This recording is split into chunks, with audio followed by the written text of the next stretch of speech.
Hello everyone, and welcome to my ranking video of all of the Paper Mario games. Now, Paper Mario is my favorite game series of all time. I've been playing these games for several years now, and they've really made a positive impression on me. So, since I now have a YouTube channel dedicated to making retrospectives and analyses on my favorite video games, I decided that the time was right to make a tier list of my favorite Paper Mario games. Now, there will be a video after this one that I've alluded to before, my in-depth analysis of the Origami King. That video is currently so long, it's getting split into not one, not two, not three, but 4 parts, and it's taking a lot of work to make, so I thought that I'd release other content in the meantime. There will be a Mario and Luigi tier list video coming after this one, so stay tuned for that. If you have anything to say, maybe you disagree with my opinion on these games, or you have a suggestion or recommendation, please don't hesitate to leave a comment. I'll do my best to get around to all of them. It's pretty easy since I have almost none of them. On that subject, that's about it. Just like and subscribe if you're interested and you want to see more. The engagement really helps, and let's get on with it. So, starting right off, we have Paper Mario 64. Now, this is a classic. I understand this is many people's favorite game. They've played it when they were very young. It was maybe the first game they ever played. I'm putting it in the great tier. It's a great game. It's got pretty much everything you would want out of a Paper Mario game. It's got good characters, it's got a good story, it's got good overworld abilities, it's got good mechanics. It's just a fun time if you've never played it, but have played some of the other Paper Mario games, or you just want to experience it, but you're not sure if it's something that you can easily get into. It's a great experience. It's not necessarily very replayable. There's not a lot that you'll want to go back for in this game, but it is a very consistent, very solid experience. The partners in this game, while they are more forgettable than, say, the partners in the Thousand Year Door, the partners in this game are solid. Obviously, the highlights would be Lady Bow and Lackleister probably had the most interesting character arcs, but the other ones are okay, even though I wish some were a bit more developed. I'm looking at you, Sushi. What else is there to say? Right, everything this game introduced to the series. The very simple yet very intuitive battle system is still my favorite regular battle system in the series to date. Yes, I do like the boss battle system in the Origami King better, but in terms of normal battles, the system that this game introduces is the best in the series, by far. It's very fun, very intuitive, and it doesn't feel like a waste of time going into battles. It feels fun and rewarding, but also simple. The story, though, is where I have my main complaints. While I said it was a very consistent experience, that mainly comes off of it being very safe. The story is just Bowser takes the Star Rod and steals the power to grant wishes from all of the Mushroom Kingdom denizens, and Mario has to rescue some star sprites to get together to stop him. It's about it. It's not a bad story. It's not like your Sticker Star, where it's so sanitized that it might as well not even be a real story, or Color Splash, where there's a semblance of a real story, but it's too it's too buried in jokes to be properly deciphered as a real story, or in Super Paper Mario, where the story goes so far it gets lost in itself.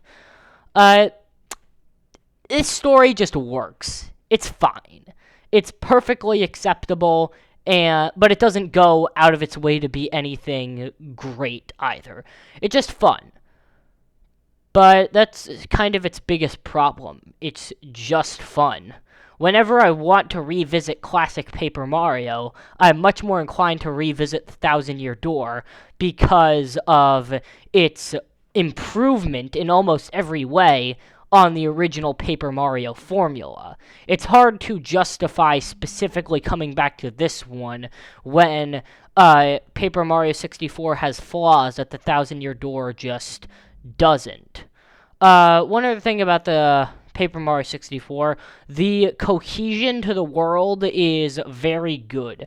It might be the second most cohesive world in the game, maybe apart from the Origami King, or it could be the most. The reason I'm saying this is because Sticker Star and Color Splash had level select screens.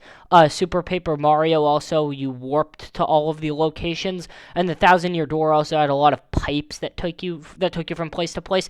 Paper Mario 64 really just has a world that you can just explore, and all the chapters feel like part of the Mushroom Kingdom, which is very nice. Yes, that means that there isn't a unique world to explore in this one. It's just the Mushroom Kingdom, which sort of comes back to it being a very safe game. But yeah, that's about it. It's fun. It's a good time. I recommend playing it at least once if you haven't, but there's no real reason to revisit it, especially when the Thousand Year Door exists.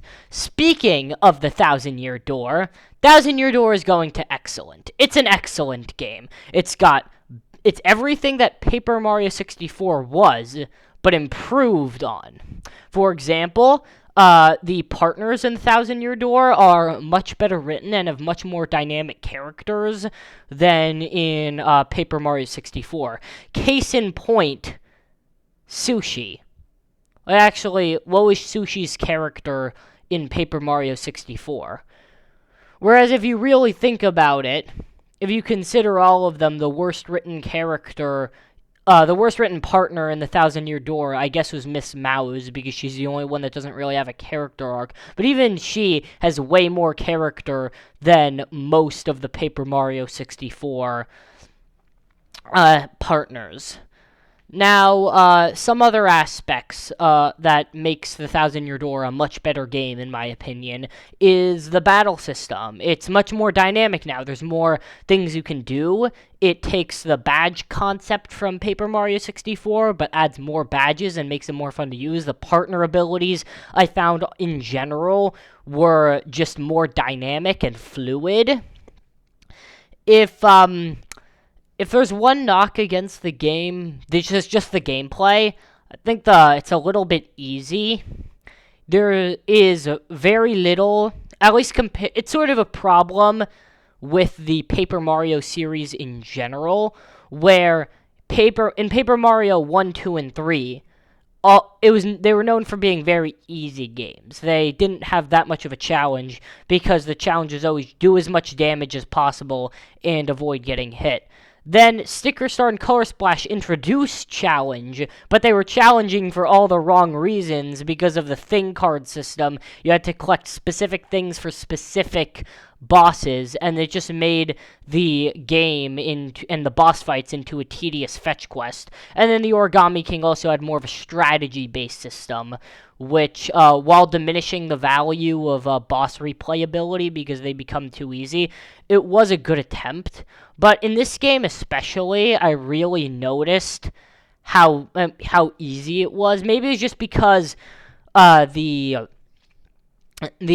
bosses don't do that much damage, and if you know what you're doing, you can pretty easily recover, especially if you know what partners are the best in what situation. But it's a bit easy. I would say that is my only fault with the gameplay. The story is very airtight, except for one problem, and very good. The X-Nauts are a very threatening presence. The Shadow Queen is terrifying. The Shadow Sirens were a great idea and really gives Vivian a great character arc. In my opinion, the best one in the game. And it has a great moral message on the corruption that comes with power. How you can become so blinded through the pursuit of power that it corrupts you so much that you are completely blinded by it, and it ends up killing you, which is what happened to Grotus.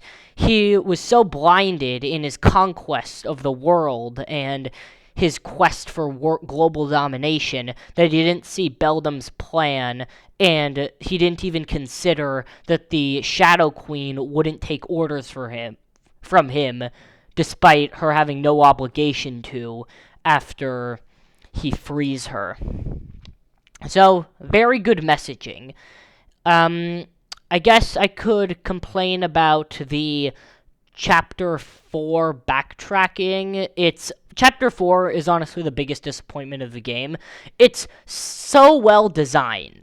It has a very dark, creepy aesthetic. It has, honestly, a terrifying moment where you think you've won, but it seems like you've won a bit too soon, and then it's revealed that Mario is actually the one who was defeated, and Duplist assumed his form and knocked him out. It's a very unsettling moment. The problem with it is that it's drowned out by all the tedious backtracking. Chapter 4 could be summarized as go back and forth 6 times. It's 6 lengths between Twilight Town and the creepy steeple that you have to walk. And then once you get there, you just talk or fight a battle, and that's it. There's very little substance to it. And I guess I could point out the General White side quest in the beginning of Chapter 7. Probably the most pointless side quest in any game ever. I cannot think of a single reason why that was in the game, because it just makes it worse. Especially on your first try. Like, in recent playthroughs, it's not that bad, but if you don't know which NPCs to talk to, you're just running around a long time trying to talk to the right NPCs to get it working. To find General White to eventually get to the cannon to shoot at the moon. And then it's revealed that General White was just at the far outpost the entire time, which is supposed to be funny, but it just feels like a waste of time, in my opinion. Anything else? The music is a step up above Paper Mario 64. Could be just because of the hardware, but I found there's more tracks that I remember from this game. I know I said I didn't like the gameplay of Twilight Town, but the music of Twilight Town is very nice. And the art style takes advantage of the GameCube's engine.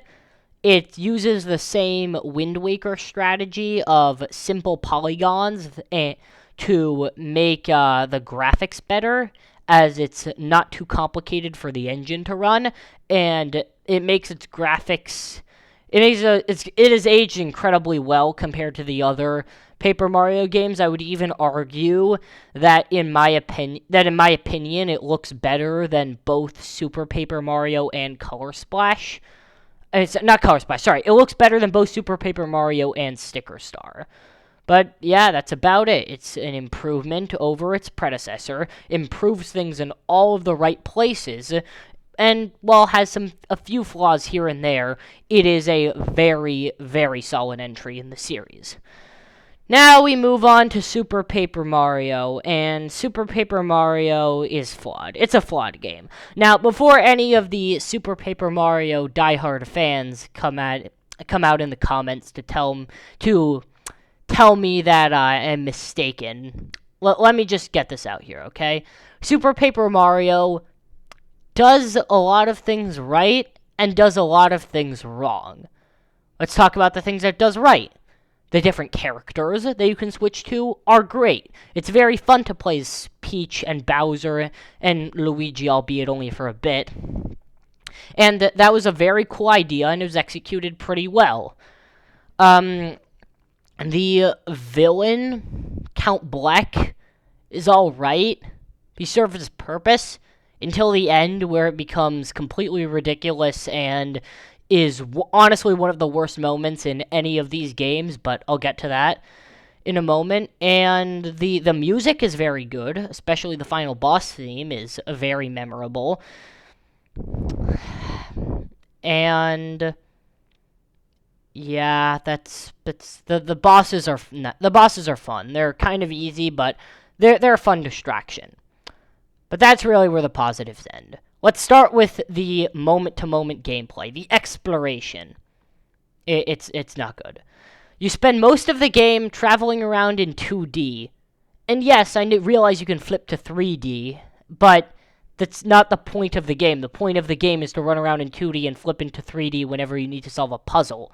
But the problem with this gameplay is that, and the mechanic with Tippy that you can use her to uncover invisible objects, is that most puzzles in the game just become flip to 3D and find the thing, or scan the wall to find the invisible thing that you couldn't see before and then use a pixel on it.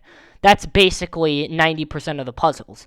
And those are the best puzzles in the game, because the puzzles that don't involve that are the puzzles like the 5-1 combination puzzle, where you need to say please to the one NPC a million times, and then enter a 30-digit long sequence just to progress. And don't even get me started on all of the space levels. They are extremely difficult to navigate, and I always seem to find out where I'm going just by dumb luck. And Chapter 7 is just a tedious slog where you walk from place to place and occasionally run into an enemy. Chapter 6 is just everything that was good about Chapter 3, the Glitz Pit, in the 1,000-Year Door, which, by the way, 1,000-Year Door has some amazing chapters. I didn't really mention it, but Chapter 3, Chapter 6, Chapter 2, and Chapter 7, after the General Light Quest, of course, are all really great chapters. Super Paper Mario has some really bad chapters. I already mentioned what was wrong with Chapter 5, Chapter 7, but, like, you want to talk about a disappointment? Chapter 6 of Super Paper Mario. I thought in the beginning that it was going to be like the Glitz Pit from the 1,000-Year Door, which was my second favorite chapter in that game. But Chapter 6 in Super Paper Mario is so underwhelming because not only, well, to be expected, you just use the non-RPG combat, so it's less engaging, but I didn't think it would be as bad as it was, because because there's no story in Chapter 6, like there was in Chapter 3 in the 1,000-Year Door. It's just hold down fire with Bowser over and over again 50 times until you get to the end.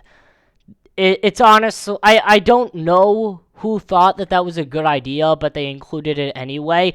The pixels were a mistake. I don't know why they thought they were a good idea. I think the alternate characters are meant to be a replacement for them, but like why is there a pixel for the hammer? The hammer should be a base ability. I don't know why there's a pixel for it, but it's basically just partners, but with no character and just like a basic personality when you meet them, and that's it. Which is strange, because they feel more like rejected boss ideas. Like, they feel like personality archetypes that were rejected for various bosses from the 1,000-Year Door, and they just said, okay, let's repurpose all of our old bosses into the new partners. No one will notice if we don't actually give them a character. And that's the thing, for a boss, you don't really need a good, strong character for them, but it's evident when you have a bad character in your main companions for the game. It just makes the game feel lifeless. And on that subject, to talk about lifeless, just look at some screenshots. Look at the Shadow Palace, or whatever it's called, from 1,000-Year Door, and look how well designed it is. How, like, all the walls give an ornate, medieval, yet also dark, temple vibe to them. And then look at Castle Black. I think I've made my point. Castle Black is one of the most underwhelming locations in any of these games. There's no art style. It's just black line art. Some people might say it's the point, but it just seems like a boring area to look at. Like, there was a way they could have made Count Bleck's castle a little bit more interesting to look at. So yeah, the gameplay isn't that fun. The combat is not that fun. The gameplay is alright. The story is pretty good until it falls apart under its own weight at the end.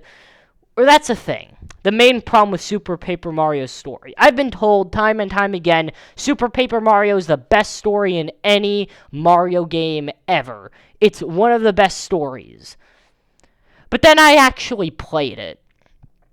And I thought to myself, there really is no depth to this story.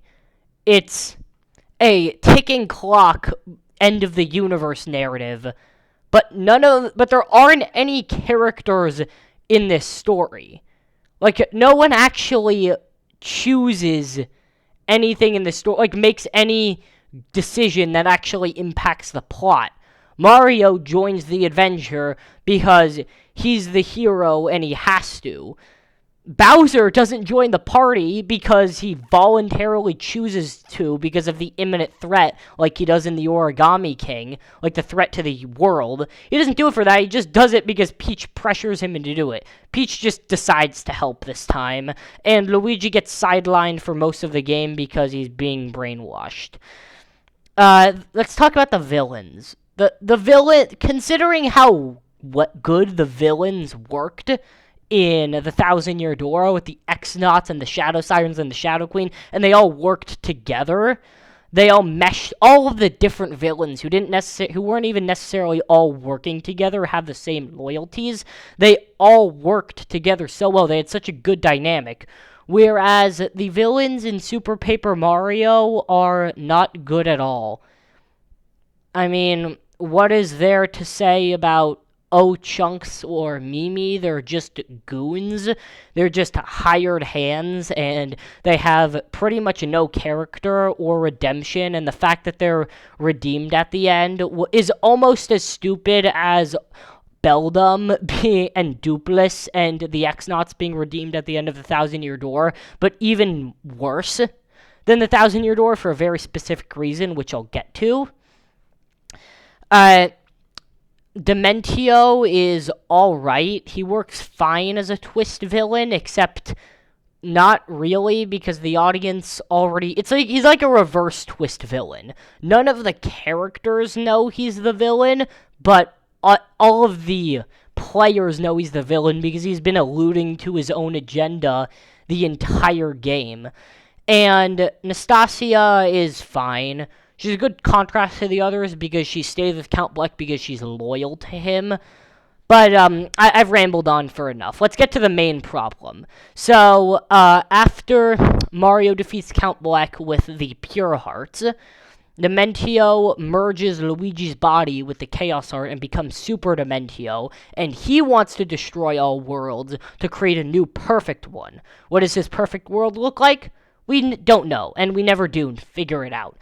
But on the surface, Dementio is already more noble than Count Bleck, because Count Bleck only wanted to destroy all worlds, while Dementio wants to rebuild something. And we don't even know what Dementio's perceived flaws with the worlds are, so for all we know, he could actually be a hero trying to create a better world. Again, we don't know. But for some inexplicable reason, despite the fact that Count Bleck wanted to destroy all the worlds because he believed Tippy was lost to him, when Tippy comes back and he realizes that she's alive, he still continues with his plan. He's not fazed at all that Tippy is alive, and then finally, only when he's defeated by Mario and trapped in a pocket dimension with the rest of his goons by Dementio, he has a change of heart for some reason. Not because he took remorse over anything he did, but just because he was defeated by Mario. That's it. That doesn't make sense. And unlike... The thing is with Thousand Year Door, all of the villains being redeemed, that was purely superficial. Whether they're redeemed or not, it doesn't matter because the game already ended. But without the Super Paper Mario villains being redeemed, the climax doesn't happen because the Pure Hearts aren't summoned back. And speaking of which, how the pure arts work is never established in the game. Whereas the star spirits were characters in the original Paper Mario, and in Thousand Year Door, the crystal stars were physical objects.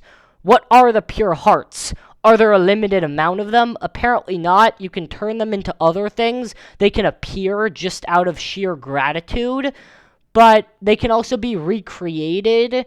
So that means they're not individual collectibles, meaning that, in a sense, Super Paper Mario could be rewritten, and Mario just decides, instead of going on to all these crazy worlds, all he needs to do is help a bunch of people in Flipside, complete some side quests, and then the citizens will give him pure hearts, because apparently just doing good deeds and, gratitude is all you need to summon a pure heart, according to Chapter 3. And reinforced in Chapter 8 is that you can summon all of them with enough gratitude. So that really makes you wonder why Mario even needs to go on this adventure in the first place. And not only does Count Bleck's redemption make no sense, but all of the other villains are just good now. Like, their complicity in a plot to destroy the universe is never brought up again. At all. Like, their motivations or anything is just doesn't matter. Nastasia at least somewhat makes sense because Count Bleck saved her life, but what are Zoe Chunks and Mimi doing there? It doesn't make any sense, and I don't understand why people say this is the best story in the Mario franchise, because it, in my opinion, is incredibly weak and falls apart under its own weight at the end. It's not a very good story, even if it's okay at the beginning. So yeah, Super Paper Mario. To recap, great music, pretty good gameplay, alright battle system, kind of mediocre traversal, good at first story, falls apart later, bad use of partners, and poor overworld design. There are way too many elevators in Flipside. As you can see, it's a very mixed game, in my opinion. I only rarely come back to it, and it's not one that I have any particular fond memories of. And now, every Paper Mario fan's favorite punching bag, Paper Mario Sticker Star. As we move into the modern trilogy, with Sticker Star, it was already somewhat evident with Super Paper Mario, but with Sticker Star, it became even more evident that the devs just thought to themselves, what is Paper Mario? Paper Mario is having an identity crisis back then.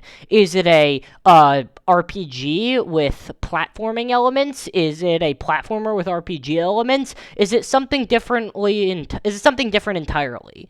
Well, Sticker Star proved one thing, is that the future of the Paper Mario series should definitely not be Sticker Star. So, let's get into the basics. While the other two paper gimmicks that were present in Color Splash and the Origami King, obviously paint and origami, there had very unique appeal to them. There isn't really a good reason why I can think of making a game about stickers. I mean, think about it. Which two sound like a better idea? Paint, origami, and stickers. One of these things is not like the others. I don't know who thought it'd be a good idea to make stickers the focal point of the game, but here we are. And let's get to the battle system. It's not good.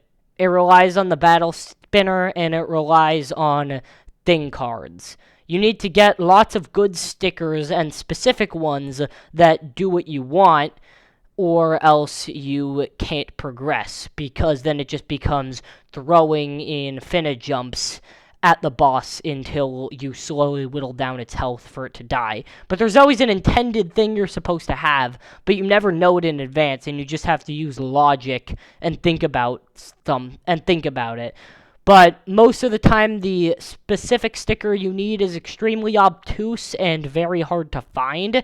And in general, it's just not a fun system of backtracking. At least in the Chapter 4 of the Thousand Year Door, you always knew where you were backtracking to. Where in Sticker Star, you don't even. The story is bad, like just straight up bad. Like they went from Super Paper Mario, which had such an overblown story that it lost track of itself at the end. Sticker Star has such little story that it doesn't even seem to know the story it's trying to tell. It just has the basic archetype. Oh, Bowser came and he did something and he split the sticker comet, and then there are the sticker MacGuffins everywhere. Go get them. That's basically the story. Like, I just gave you a full story summary of Paper Mario Sticker Star.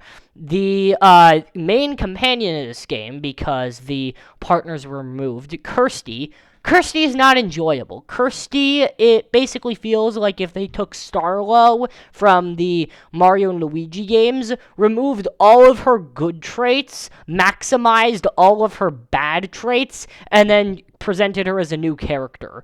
She's not funny or endearing or charming in any way. She's just annoying and gets in the way of gameplay.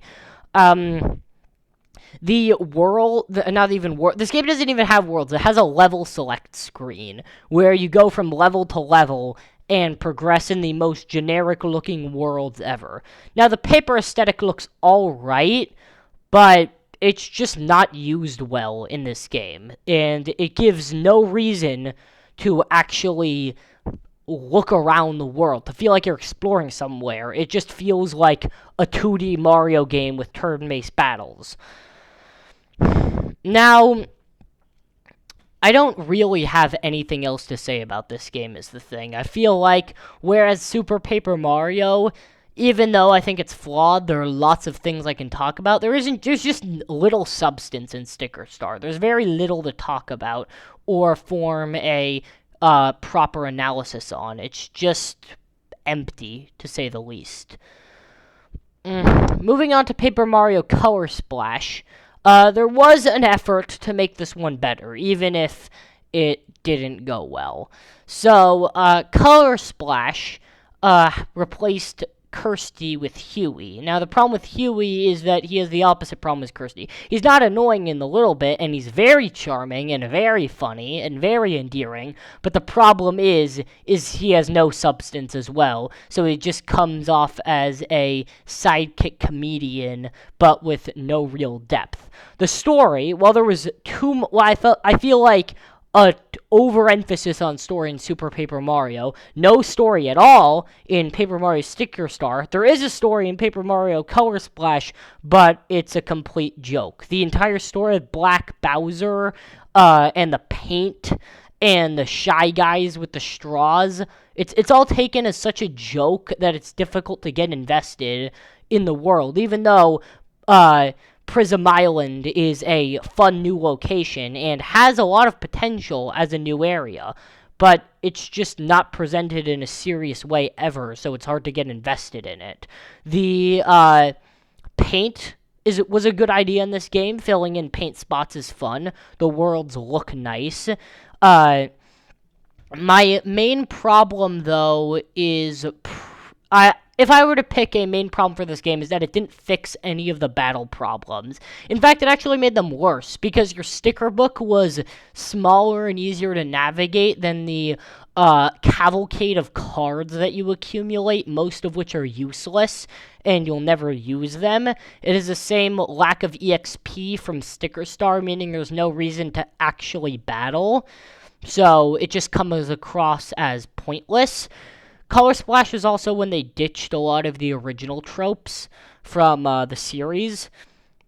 Color Splash is not only the first game to feature the white outline around the characters, if you'll see here, but it was also the first Paper Mario game to get rid of the storybook opening, because this is when the game, I feel like, really stopped being story-based. It started being more gameplay-based, but the problem with a gameplay-based game is that the gameplay wasn't good in these two, and that's why they're so poorly received.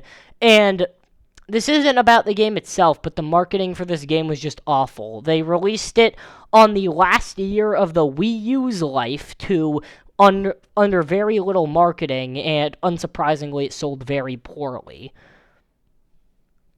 I don't know why they decided to release it under those conditions. I would have waited for a year until 2017 or make it a Switch launch title, but That's just me. The humor. Let's talk about the humor in this game because it's one of Color Splash's strongest points. Everyone who I know who has played it said, "Oh, Color Splash is the funniest Paper Mario game." And I would agree to an extent. There's a lot of jokes. It's definitely the highest quantity of humor. But the problem is not all of this humor is funny. It's not a particularly funny game, in my opinion, even though it has a lot of jokes. A lot of the jokes are like self-referential meta humor about the game itself, with the characters being aware they're in a game. But there's no, like, greater commentary. It's just sort of feels like a bunch of rapid-fire jokes without any semblance of coherency to them. Uh, oh, right. I've almost forgot. They brought back the Koopalings for this game as the bosses because they couldn't think of a better way to include bosses because in Sticker Star they just tried normal, like, bigger versions of normal enemies, and that failed. So in Color Splash they decided to bring back the Koopalings, which really made it feel like a 2D Mario game. And I feel like this is where the respect for the Paper Mario series kind of hit a low point. People had just written it off as a joke at Color Splash, and the cavalcade of jokes didn't really stop people from thinking that. So it's left a bad mark on the series, in my opinion. But with the series at an all-time low, who could have guessed what a phenomenal entry would come next? So, Paper Mario the Origami King. Where do I even start? Let's start before you even start the game. They already got rid of the overworld. They reinstated the overworld. They got rid of the world map. They reintroduced partners. They made a companion in Olivia who is both charming, both endearing, has a lot of substance, and many character traits. Something that really has never been seen in any Mario RPG before. I mean, think to all the companions in this game. Can you think of a single one that's better written than Olivia? Leave a comment if you've got one. Love to see it. But this is obviously, since it's on the Switch, the best looking of all of these games, and it leans hard into the paper aesthetic. Everything is made out of paper, and it looks amazing. The wireframe designs on everything look straight out of a diorama. It sort of feels like modern Paper Mario styles the paper more as a diorama, whereas the original styled it more as a pop-up book. On that note, let's talk about the villains, because the villains were pretty bad in these recent 3 games. King Ollie is the best villain in the Paper Mario series, and by extension, probably the Mario series in general. He's intimidating, he's vicious, he's diabolical, he's maniacally evil and insane, and that's what makes him such a good villain. Whereas I feel like Count Bleck didn't have enough good character traits to fall into the sympathetic villain category. He also wasn't intimidating enough to be an intimidating villain. Whereas Ollie is just a dictator, is just a tyrannical dictator with a vicious hatred of Toads and a desire to kill them all, which is great. I mean, he is the most intimidating villain in the series, even more than the Shadow Queen. And the fact that Olivia is his sister and he spends the game trying to convince her to join his side only to fail multiple times, he having built an entire world just for her and her rejecting him at every turn, it creates some real emotional stakes in this game that have really never been seen before. There's never really been emotional stakes between the villain and the heroes. It's just sort of been the villains are the bad guys and the heroes are the good guys.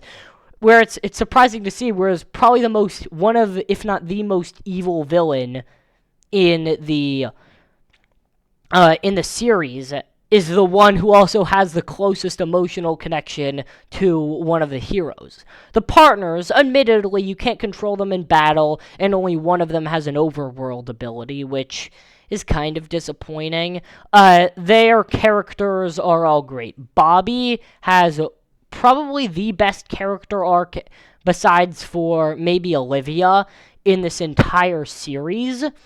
His sacrifice and the realization that he could continue living his normal life, but he would be forever not fulfilling his purpose that he was born to complete in the first place. How dying is the way to fulfilling his ultimate purpose, what he was created for, I think is a very powerful message. Just for people who are wondering, why did the Origami King retcon whether ball bombs are single use or not? There was actually no retcon. Ball bombs that reproduce normally are not single use. They can be used as many times as you'd like, which is why Bobbery and Bombette could be reused in battle, but Bobby is not like those two. He was manufactured by Bowser, and the manufactured bombs off the assembly line are single use. They're born only to die, and that's their purpose, which making a major character essentially a living suicide bomber is probably the most brave decision that ever went into one of these games. And he dies, and he doesn't come back. It's not some fake out like with Love Bee at the end of Super Paper Mario, which was very annoying. This game has real stake. The characters that die, they die. It's not like Kirsty, not like Huey. They die and they don't come back, which is, I shouldn't need to say that as if it's something, like, unique in this series, but it is. Characters have a bad habit of coming back to life after dying in these games, whereas in the Origami King, they just die and they're done, and it's very well handled. It's certainly a nice change of pace. The music is the best in this entire series. The boss themes, the world themes, I have Sniff City stuck in my head right now. It's amazing. The bosses are great. They've all got charming personalities. They're all office supplies, but it makes sense from a narrative reason because Ollie turned the Origami Craftsman's origami making equipment into giant, terrifying monsters, which makes sense because they're the most dangerous to paper. I've heard people call this lazy and that it was just because of the creative limitations or whatever, but in my opinion, it's actually a great idea because it's a boss. It doesn't need to have a super complex character or motivation or all of that. It just needs to have a charming personality that's fun. And these bosses do have a charming personality that is fun. And it's nice to see that these definitely are the most memorable bosses in the series, despite the fact that they're just stationary. The worlds, despite the fact that there are less of them in this game, are much more fun to explore because instead of just collecting the MacGuffins as you did in every single one of these games, whether it be the star sprites or the crystal stars or the pure hearts or the royal stickers or the paint stars. In this game, you're just unraveling the streamers. You're literally sieging your way into an extremely fortified castle on the top of a mountain. You're slowly breaking down the defenses before you can bring an all-out airship assault with Bowser on the castle, and it really sets the stakes because there is no MacGuffin collection in this game. It's just the entire world of paper fighting against the all-out invasion of the origami world. Ollie, I haven't really talked about his character yet, but when I said Gratis was a good example of how power can corrupt people, Ollie is a good example of how hatred can corrupt people. He hates the Toads for his perceived slight against him, how the Origami Craft wrote on him like he was a simple decoration with no regard for his feelings. He's ballooned that so far out of proportion that he sees all flat paper, as being the enemies of origami, no matter what his sister tells him. And people say that might be not a valid reason for everything, and that he's just essentially he's a weak villain because he doesn't have good motivations. I'd say that he's actually a perfect example of how mindless hatred can corrupt people. And I honestly think that's very powerful. And he's not redeemed in the end. He doesn't become good, but seeing the ideological bubble that he constructed around himself shatter and realizing that he did everything for nothing, he's regretful in the end because he never truly wanted to hurt Olivia. He wanted from the very beginning to create a world that was better for her, to create a world that was more fair and just. It's just in the end he ended up getting her crushed under a boulder for not agreeing with him because he was so blinded by his hatred for flat paper that he couldn't listen to what his sister was saying. So yeah, it's a great moment in a great game full of great elements. There really isn't a single bad thing in this game, except for maybe the Shy Guys Finish Last bonus trophy, but that's optional. You don't need to beat every minigame in Shy Guys Finish Last you don't need to get the trophy for completing every minigame in Shy Guys Finish Last without making a mistake as part of the story, so it's optional, so it's hard to be too hard on it. So yeah, it's an incredible game, the peak of the series at this point, and I really hope that whatever Paper Mario 7 is, it's even better than this. I really think that we're going in an upward spiral, and that there is very much hope for the future of this series. So, as I said before, comment down, if your thoughts, if you'd like to share something, like and subscribe. Please, I really would appreciate the support to the channel. And if you have any recommendations for future videos, if you'd like me, while we wait for the Origami King video to come out, if you'd like me to let's play one of these games or another game, or do anything else, I'd be happy to hear your thoughts. So please share your opinions in the comments below, and I'll see you next time.